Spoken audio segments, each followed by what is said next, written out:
dama seetlu ñaar yi ki nga xamante ne day daw daaw ba ren te du gis benn yokkute ci situation am ak kii nga xamante ne bëgg na gis situation soppeeku waaye du jëf-jëf boo xamante ne dina ko dimbali.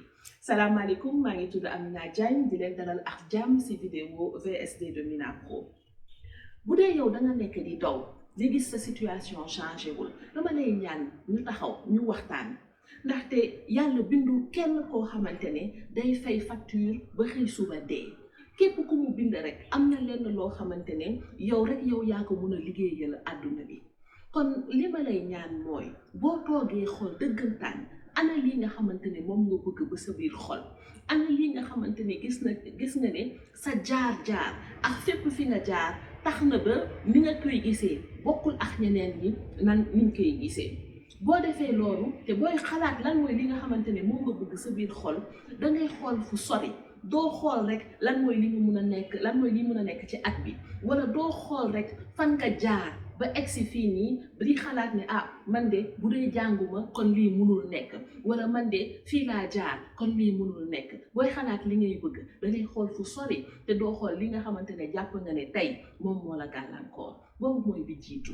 ñaareel bi mooy boo demee ba xam li nga xamante ne moom nga bëgg sa biir xol, dangay jox sa bopp li ñuy wax ci tubaab objectif nag mooy boo gisee exactement yow fii nga bëgg a toll dangay natt mu nekk loo xamante ne di nga mun a xayma dëggantaan.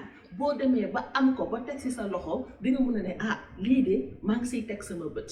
waaye boo jëlee lenn loo xamante ne dafa yaatu, wala nga ne rek man de bëgg naa am xaalis, kon su boobaa dafay jafe nga mun a xam lan nga war a teg pour mun a am xaalis boobu.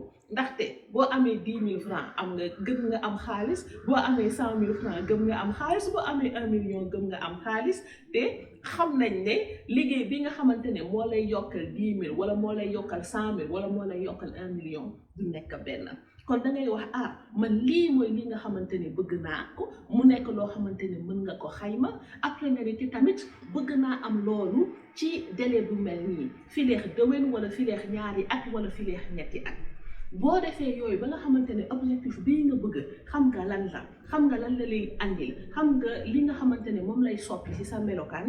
su boobaa ñu dem ci ñetteel bi mooy bañ a yàkkamti.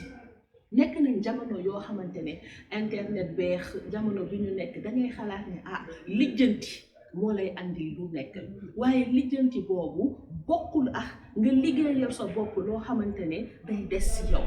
lii gën a am solo, li nga xamante ne bëgg nga ko am nga solo de, waaye ni ngay soppeekoo ci yoon bi loolu tamit dafa nekk lu am solo. kon bu dee danga nekk loo xamante ne dangay natt ban liggéey moo la koy may te nga bañ a jéem rek tey ne liggéey boobu yëpp danga koy sumba tey mu sotti tey. dangay xool ana li nga xamante ne mun naa ko def saa su nekk, ana li nga xamante ne mun naa ko def chaque jour. du doon lu rëy a rëy, du doon lu diis a diis, waaye xam naa ne tant que maa ngi si yoon boobu rek dina am foo xamante ne dinaa fa egg. ñett yooyu laa leen andiloon ci VSD Mina Pro bu tey, di leen jox rendez-vous dimanche prochain incha allah.